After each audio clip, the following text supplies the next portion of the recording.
10 nejtěžších videoher za posledních 5 let. No, to bude zajímavý. Let's go. There are a lot of people that complain video games have gotten way too easy, that the gamer has become too soft in recent years. But there's some pretty recent stuff out there that'll knock you out, just like Mama said. Hi folks, it's Falcon, and today on Game Ranks, 10 of the hardest games from the last 5 years. Starting off with number 10, it's The Lies. Zkus dát svůj seznam a zkusím to dát předtím, než to pustím, jo? Čete, top 5 nejtěžších her, které jste hráli za posledních 5 let, ale které jako vyšly. Vyšly v těch 5 letech. Ty vole, přemýšlej, Petře. Undertale?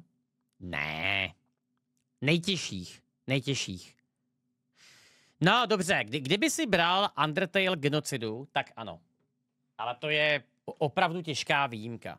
Ty vole, přemýšlím. Sekiro? Já se musím napsat. Top 5 nejtěžších her, který jsme hráli za posledních 5 let, jo. Elden Ring. Budu přemýšlet. Lies of P by se tam asi mohl taky konečně vyjít. Co dál? Sekiro je 2019? Sifu. Jo, Sifu. Wulong. Jak se to píše? Wulong. Cuphead. Cuphead už bude starý, to bude díl než 5 let. Cuphead. Release date. 2017. Jo. Takže nás zajímají hry, které jsou do roku 2019 tím pádem. Armored Core. Armored Core se nejsem tam moc jistý, ale dobře. Armored Core 6. Remnant. No, Darkest Dungeon 2? Bych řekl já. A pak to jsou dost často módy, že jo? Hades. Hades, Doom Eternal třeba. Eternal. Zajímavý. Já zkusím pustit a pak to dáme dohromady.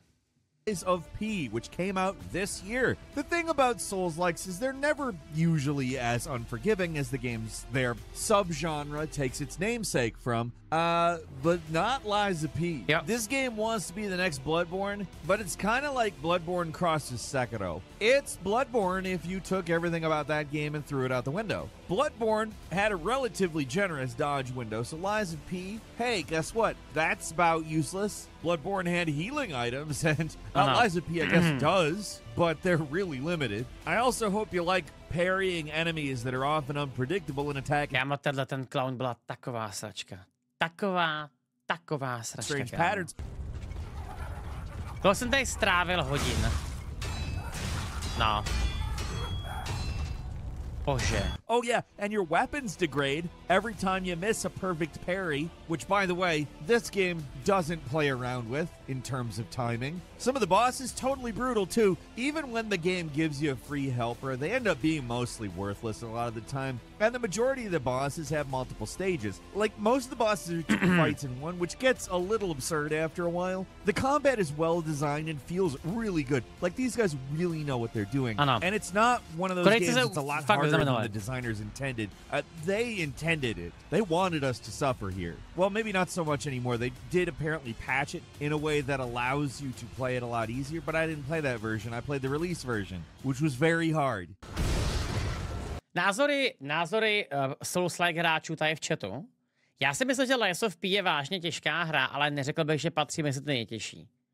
Jakože ano, byl to pain to dohrát, bylo to složitý, ale jakože je to dohratelný. Není to God of War Sigrun level obtížnosti, takhle bych to řekl.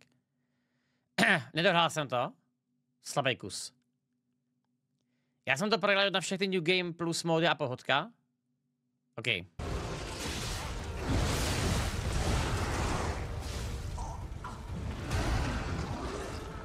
And number 9 is Returnal. I could have easily made an entire list of roguelikes, but that feels a bit like cheating here. I mean, the whole point of that genre is that the games are so hard you'll have to make multiple runs in order to master mechanics. And if the game is feeling generous, unlock upgrades and power-ups that make later runs easier.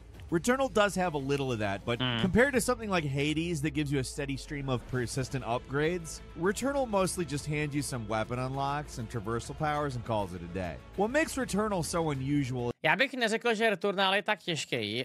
Přijde mi, že nejtěžší bys na Returnalu bylo to, že jsme to hráli na PlayStationu.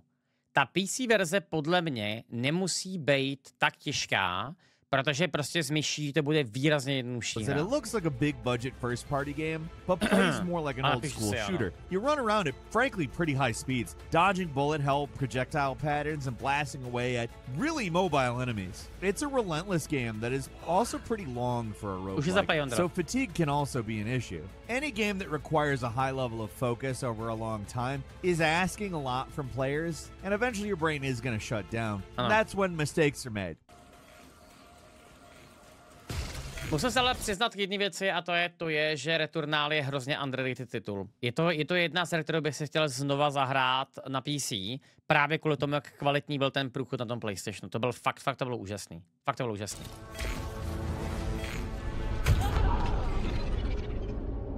It's a tough game all around that requires a highly dedicated player to get through it. And number 8 is Ghost Runner, an indie FPS from 2020. It's kind of like if you combine Hotline Miami with Doom. Čeky, zahraj si Ghost Runnera. Je to něco jako Cyberpunk. Hraje tam cyberpunková hudba, jsou tam katany. Já samozřejmě, ano, mám rád katany a cyberpunkovou hudbu. Ty píčo, to byl takovej průser. Eternal, like basically super hot without the time stop mechanic. Even with the ability to completely stop time, super hot is a pretty damn tough game. So imagine what it's like playing this. There is a lot of dying. There's just no other way to put it. Technically, you can slow down time leading up to performing a perfect dodge move, but it's difficult to get a lot of utility out of this thing in the heat of combat. And all it takes is one stray bullet to take you down permanently. Mě to hlavně přijde, že Ghost Runner je těžká hra, když to člověk jednou dohraje. Že pořád to je opravdu náročný. Opravdu náročný. It's not a roguelike. Enemy layouts are always the same, so at least at first, you're mostly relying on memorization to get you through encounters. Until a certain point, the whole thing kind of starts to click.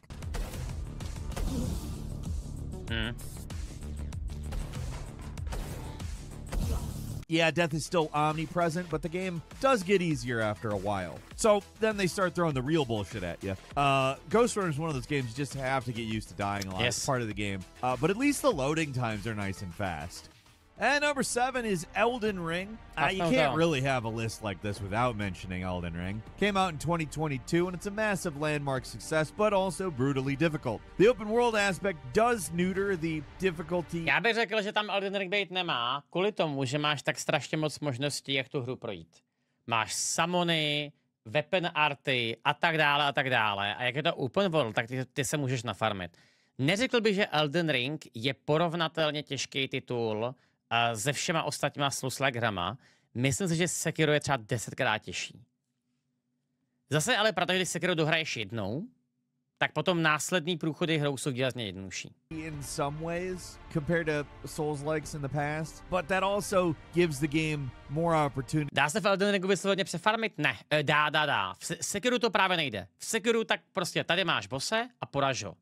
Proto jsme taky, spousta z nás, poráželi geničera třeba 2 dny. A pak najednou to klikne a aha. A pak třetí geničer, čtvrtý už je jako výrazně jednodušší, že jo. Ale Elden Ring tak se dá prostě úplně v pohodě přefarmit. Just throw ultimately unfair bullshit at you. From the difficulty wall that is the first real boss, Margaret, the Foul Omen, to From's most absurdly difficult boss yet, Melania, the game it pulls no punches. For players who got stuck on Margaret for hours at the start of the game, you'd think it couldn't get any harder, but Elden Ring actually escalates the difficulty as the game goes on. All the hardest fights are saved for near the end. Yeah.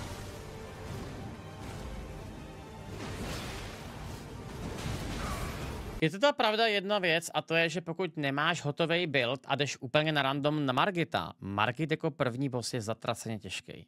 A chce říká, jdu se co chce.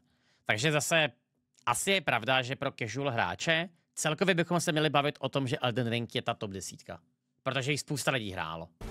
It's funny to think about now, but before the game came out, people were actually worried the developers were trying to go too mainstream with this, and that it'd be too easy compared to past games. And I guess in some ways you could say it kind of is, but in all the ways that matter, it's really not. Yeah, the game saves some of its most depraved cruelties for optional areas, but this is a Souls game. Just calling something optional isn't going to stop someone from wasting hours of their life going through the miserable heroes' tombs anyway. The open world aspect does make it a little more forgiving because you can just leave and go somewhere else at any given point, and the ability to summon little help. Ne, to dělá strašně moc, Jako, to, že jsi schopný jít na bose o 10 levelů vejš, než třeba by si šel normálně, dělá strašně moc. Myslím si, že lidi strašně podceňují to, jak veliký rozdíl tak je jít s Markou. Tohle to je ještě Godfrey Runa, ne snad. To je fakt to dělá hodně. Can make the bosses easier, but overall it's a really, really hard game that doesn't pull punches. And number 6 is Celeste, a kinder, gentler Super Meat Boy. The presentation makes this seem like a standard cloying indie game, but the gameplay is about as hardcore as it can possibly. Já doteďka nechápu, že jsme to podařilo dohrát na streamu. Já to fakt nechápu. Já jsem se snažil dohrát Celeste podruhý off stream a já jsem nebyl schopný porazit toho prvního bosse. Nechápu to. It starts off easy enough in the first world, but the difficulty just keeps escalating with increasingly brutal precision platforming challenges. This is a cruel game, to say the least. But instead of kicking you while you're down, the game does you solid and tries... Já se ten Elden Ring chystám, stojí to vážně za to. Hele, Markosi, já ti upřímně jako veliký fanoušek Souls-like her teďko nejsem schopný říct, jestli je lepší Elden Ring nebo Baldur's Gate 3. Tak dobrá hra to je.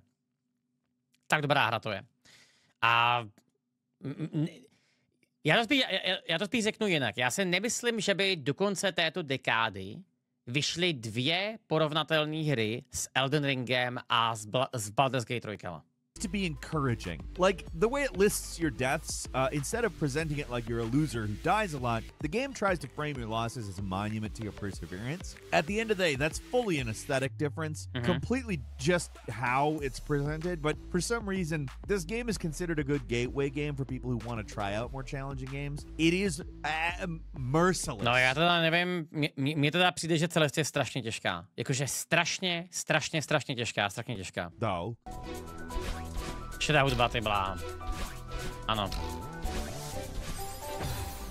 Unless you've been weaned on a diet of Kaizo Mar... Ne, jako vážně, ta hudba je úplně neuvěřitelný banger. Já mám z takových věcí v playlistu, kdy se jenom třeba podívám, jestli se mi to podaří najít.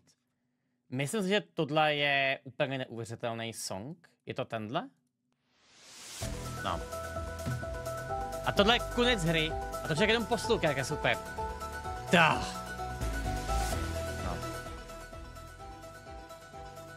Nebo to pouštět celý, bychom tady byli hodně dlouho. Mario levels, which not everybody has. Then this game is gonna kill you a whole lot. At number 5, Baba Is You from 2019. It's not just action games and Čete, hrál jste někdo tuhle hru? Já jsem dohrál 40 levelů a připadám si jako blázen a těch levelů je 300 asi. Ty vole. Tohle je jedna z nejtěžších logických her, kterou jsem kdy hrál.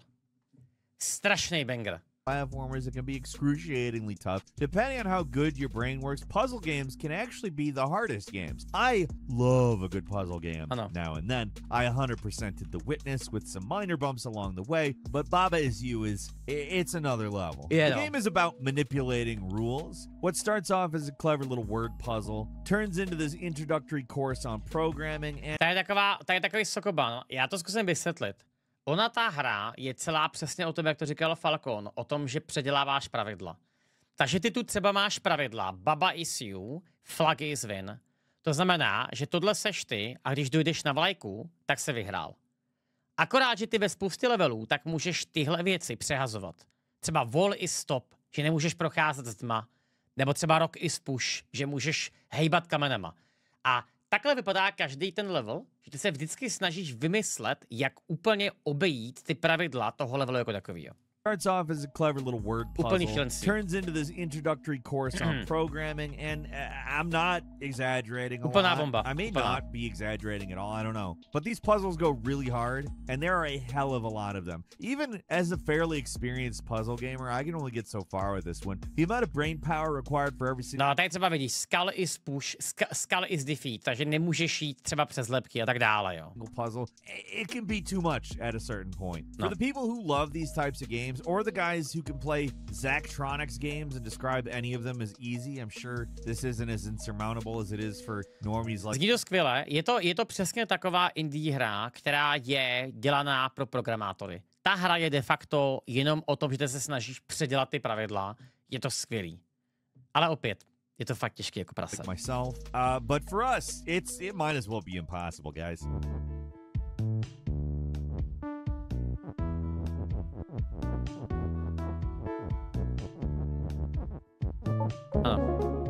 And number 4, Sifu, from 2022, a roguelike action game with some of the most intense, hard-hitting combat. V této videohře se nebudu vyjadřovat.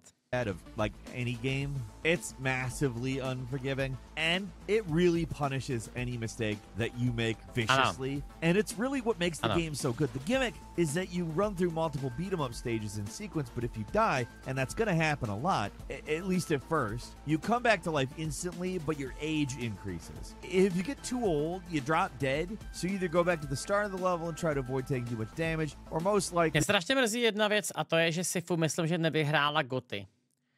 Za akční hru, což je strašlivě smutný. Just restart the entire run. The game never changes between runs, so the entire experience is about gaining mastery over the level layouts and combat system. What makes the combat so tough, though, is you got a parry and also 2 different dodges. A hop to avoid low attacks and a duck to avoid high ones. Enemies very fast and bosses absolutely relentless. Just learning when and where to dodge is a huge part of the game. When everything is going well, you feel like a non-stop flurry of violence, like a Jackie Chan, a Jet Li, or a Donnie Yen, or rather... Já se teda přiznám, že to teďka nechápu, že se mi to podařilo dohrát. Nechápu to.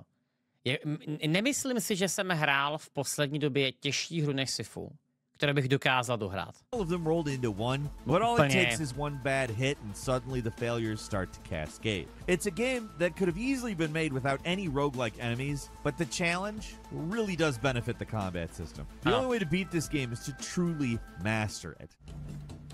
Je to tak, no. Jako nejvtipnější bylo to zjištění, že já jsem na konci hry měl špatný build, takže jsem tu hru potom dohrával celou znova. To bylo zábavných 14 dní na streamu.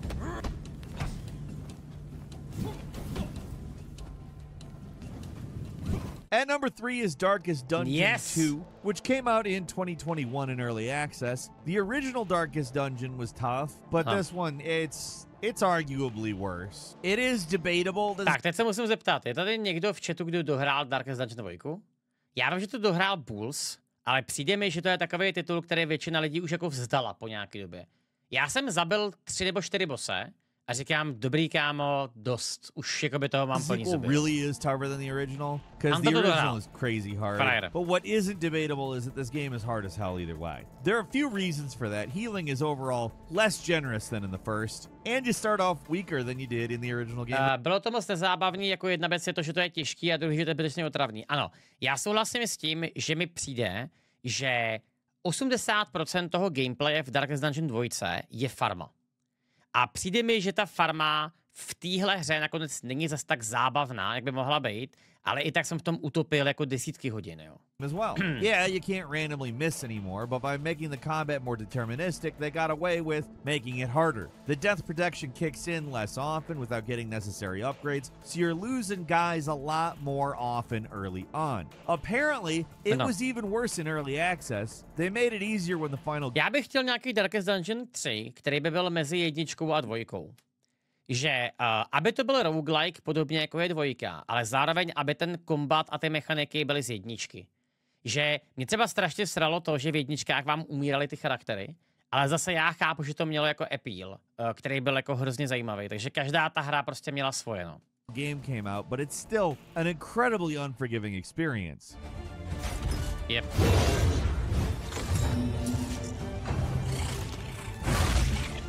Zpracování bylo úžasný.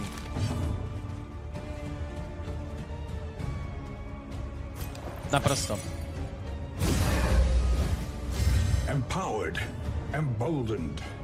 And number 2 is Spelunky from 2020, the Spelunky. crowning king of the hard as hell roguelikes. Spelunky 2 took the absurd difficulty of the original game and told it to hold its beer. What makes these games so difficult Počkáte, je to váky tak těžký? Já jsem si vždycky říkal, že jsem akorát nepochopil tu mechaniku. is the high level of Jako je pravda, že tohle je jediný roguelike, kde jsem nedohrál ani první level. randomization combined with the utter lethality of pretty much everything. It's not just that getting hit by a spear trap will hurt you, it's that it'll fling you into a snake or a spike trap, or you'll slip or drop a necessary tool, and if that happens, you're doomed. The sudden randomness of death is one of those things that makes Spelunky 2 a fun game to laugh about, but it's also really frustrating, especially when it's so hard that just getting through the first biome is a struggle. Seriously. Přesně jak jsem říkal, já mám pocit, že tohle je už jakoby zbytečně moc těžká hra, že už je to nuda. Naprosto výborně třeba stréknutý balans mezi frustrací a kvalitou, obtížností je třeba Hades. Hades 1 má třeba přesně tak nastavenou obtížnost, jak by měla být. See, as someone who did complete the first game without a whole lot of issues, it took forever to just get used to the sequel's first area, the dwelling, and it only gets worse from there. Spelunky 2 is kind of a Lost Levels type sequel, a game that's designed to challenge people who mastered the first game and screw everyone else over. And I'm sure the dozen or so people who got good at Spelunky loved it, just like, damn game, give me a break here. Ano.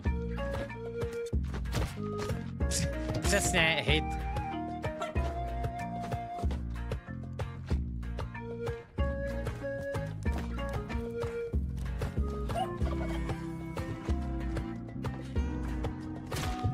And at number 1 is Sekiro Shadows Die Twice, arguably From Software's hardest game. What makes Sekiro so tough is that it absolutely requires players to master its parry system. If you can't do that, you are not finishing the game. Or at least, if you can, it's going to be the biggest pain in the ass. I certainly did not finish it without getting good at parrying, because the game's just designed around it. The timing is super... Zajímalo by mě, kolik lidí to vzdalo po opici.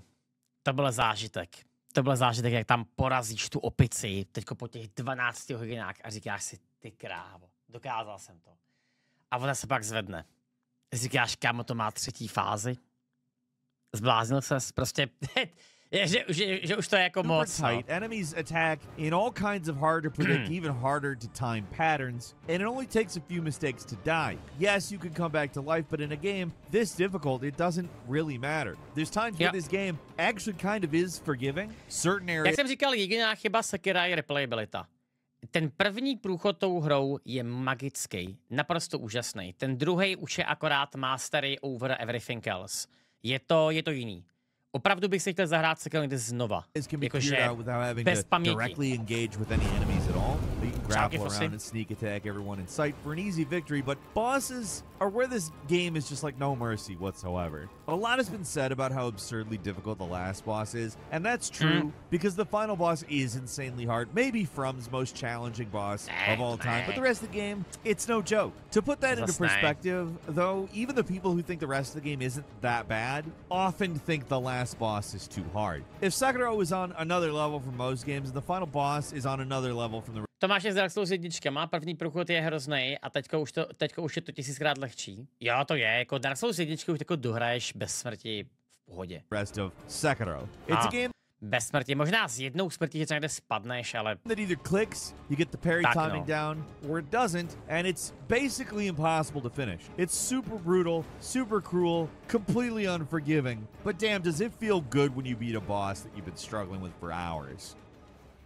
I'll throw a bonus at you as well. Fear and Hunger from 2018. There's hard games, and then there's masochist simulators. And then there's Fear and Hunger, one of the cruelest RPGs ever made. So much of this game is a literal flip of the coin. Oh, heads, you're okay. Tails? Ah, sorry, you're dead. It's an obtuse, baffling game where all it takes is one wrong move, and you don't have legs, and you're doomed. It's a game that's designed to be as confusing and difficult as a game can be without being literally impossible to finish. I mean, maybe it is impossible to finish. I don't know. I haven't finished it. I cannot get past the first door. All those... To zní jako streamerský obsah. Let's Plays and wikis are like an elaborate prank, I think, to make people think the game is possible to beat. We can agree on that, right? Joking aside, the sequel is a lot more forgiving. That's to say, it's only extremely difficult rather than nearly impossible. If you like to suffer in games for whatever reason, often in extremely juvenile ways, this is the game for you. And that's all for today. Leave us a comment. Let us know what you think. If you like this video, click like. If you're not subscribed, now's a great time to do so. We upload brand new videos every day of the week. The best way to see them first is, of course, a subscription. So click subscribe. Don't forget to enable notifications. And as always, we thank you very much for watching this video. I'm Falcon. You can follow me on Twitter at Falcon the Hero. And we'll see you next time right here on Game Ranks. Čete, jaká je vaše nejtěžší hra za posledních 5 let? Kde je Kína? Člověče, Kína by tam měla být v momentě, kdyby to bylo na Master. Kína byla těžká jako prase. Sekiro. Já si vyberu to, že za posledních 5 let nejtěžší hra, kterou jsem na streamu dohrál, bylo Sifu. Ale osobně si myslím, že ještě těžší byl ten dead mode do Subnautiky. Ten byl opravdu úplně jiný level, než jsem jako očekával. No. Kdybych Subnautiku nedohrál několikrát, tak mám pocit, že bych neměl nikdy v životě šanci. Jakože tak strašný to bylo. Ale zase. Každý má své. Tarkov, Sekiro, Hearthstone, jasně, Getting Over It. Remnant, Anvil, Sifu taky, Tetris. Výborně. Spousta lidí tady hraje videohry, koukám. Výborně. Zkusíš někdy Patriku v Godgamer Run bez všech těch soulovek? Jo, asi to zkusím. Já si vážně totiž nemyslím, že jako dohrát Dark Souls 1 a 3 bez smrti je tak těžký. Prostě přijde mi, že zrovna třeba tyhle 2 hry nemůžou být tak těžký. Jednička specificky, jo. Ale 2 nesnáším, tam to bude hrozný problém a Sekiro tak to je třeba úplně jako jiný level obtížnosti, jo. Takže, who knows.